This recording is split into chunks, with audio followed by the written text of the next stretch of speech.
8:55 p.m. Eastern Time in Columbia and its affiliated stations bring you Elmer Davis and the news. This was probably the dullest day of the war, which is saying something.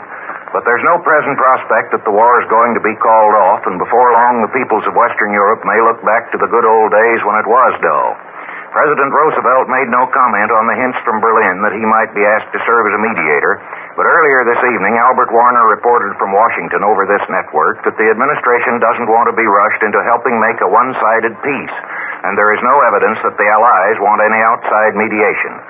There is evidence, however, that they aren't going to let Hitler load them with the blame for continuing the war.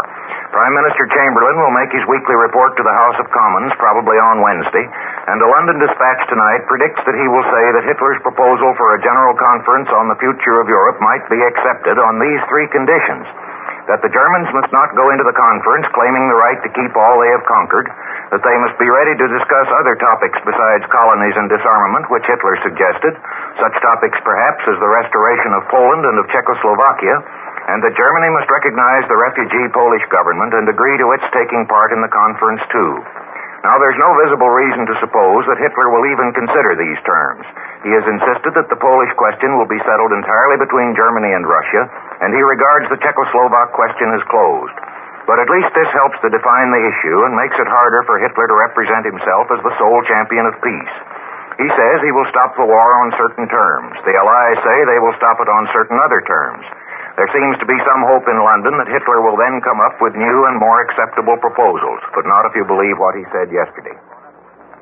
Virginio Gaida, the most renowned and authoritative of Italian editors, also wrote today about 3 points essential to peace, but 3 very different points.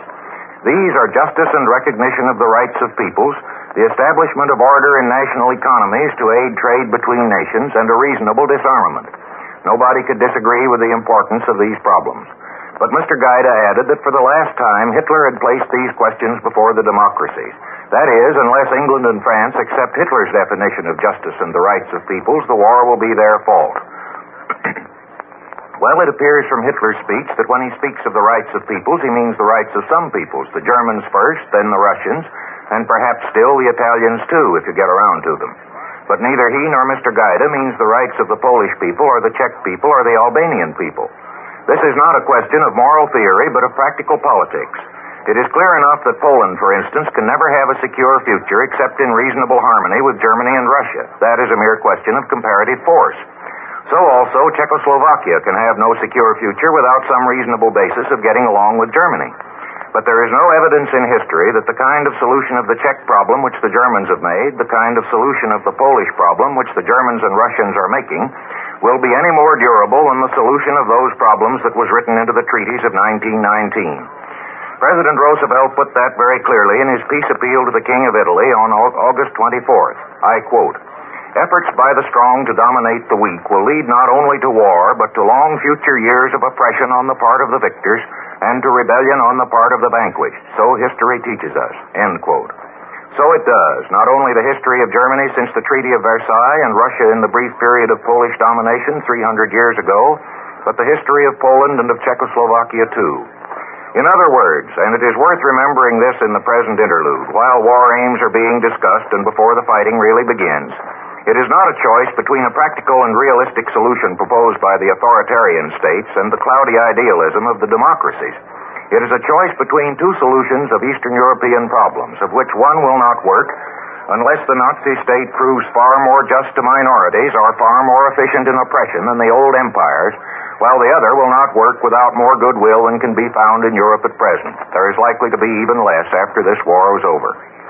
On the neutrality front, Senator Pittman issued a communique today saying that he believed the amended bill would pass by next Saturday, at least 2 weeks earlier than was expected. The Senate debate was adjourned over the weekend on account of lack of audience appeal.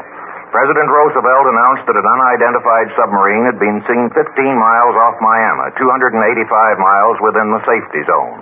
Of course, the safety zone declaration doesn't say that belligerent warships must keep out, only that they mustn't do any fighting. But what are they there for? American neutrality is a serious matter. It seems a pity that it threatens to provide the war with comic relief. This is the Columbia Broadcasting System.